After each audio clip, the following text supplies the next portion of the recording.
The guys that could be on his way out of Houston, away from the Texans, J.J. Watt. And the Bleacher Report has listed the top landing spots for J.J. Watt. Number one on the list was the Tampa Bay Buccaneers. Number two on the list was the New England Patriots. The Browns were three, and the Chargers were number four. Bud, what do you think? Now, J.J. Watt is a guy that in the last 5 years has played 16 games just twice. He played 8 games 2 years ago, 3 and 5 due to various injuries. He will be 32 years old, so a big guy. When he's right, he's fantastic, but he's been banged up a lot. Well, I'll say this. He had one of the most remarkable games I've ever seen a defensive player have when they played in Cleveland a number of years ago. But your point's well taken, Dave. With injuries, he made $15 million this year. I believe he's an unrestricted free agent after 2021 season, and he'll be due $17.5 million.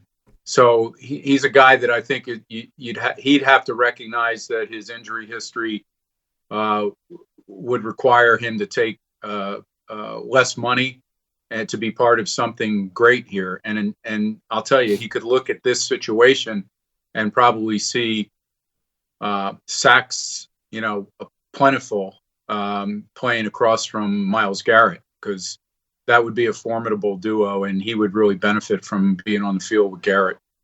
The other thing is that's a guy.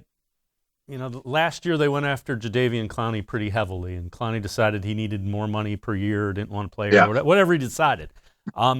J.J. Watt's that kind of player, the similar vein. Yeah, I think so too, and I, it would scare you with that kind of money, given that he hasn't been able to stay on the field. But if the money was made a little more palatable, and I were the Browns, I would try to find a way to make that happen for sure. Because that, again, what they want to do defensively is, not that every team doesn't want to do this. Every team would love to bring enough pressure with their 4 down linemen that they don't have to bring other people. But certainly this defense is built around that and around the back of the secondary. And the pass rush this year wasn't much to talk about. Let's take a phone call. Jack in Erie. Jack, appreciate the call. What's on your mind tonight, Jack? Thanks for taking the call. And Bud, you hit on it a little bit. I'm not real familiar with the different salary structures in the NFL. I know you can do this in the NBA, but I have a question for you guys, and then I have another one.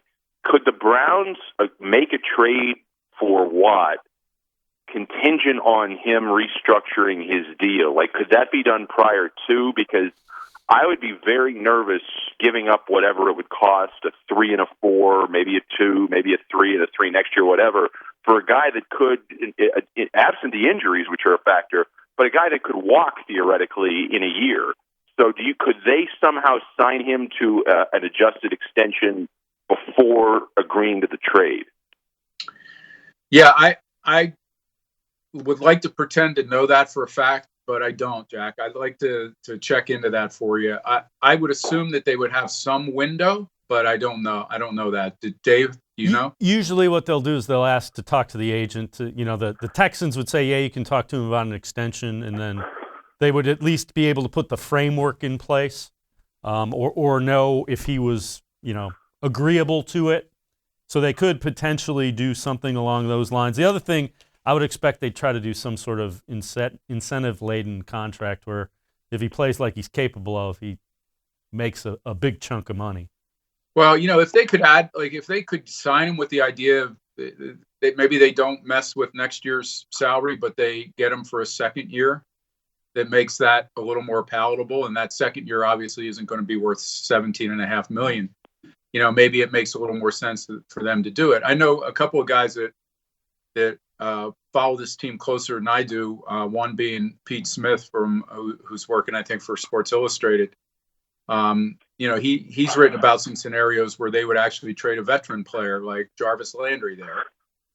I don't know how you guys would feel about that, but the sense is that you're not going to spend $29 million on 2 wide receivers for very long anyway. Yeah, that makes sense salary wise. You know, if they could find a way where it was potentially Odell Beckham, who's coming off of an injury, has a higher upside. But again, you're getting way down. The other thing is, if the Texans do in fact trade Deshaun Watson, which by all accounts they're going to, it doesn't make any sense to have J.J. Watt when you're getting draft picks and I think you do that all at once. And certainly Nick Caserio from the Patriots is probably going to figure that as well. Yeah.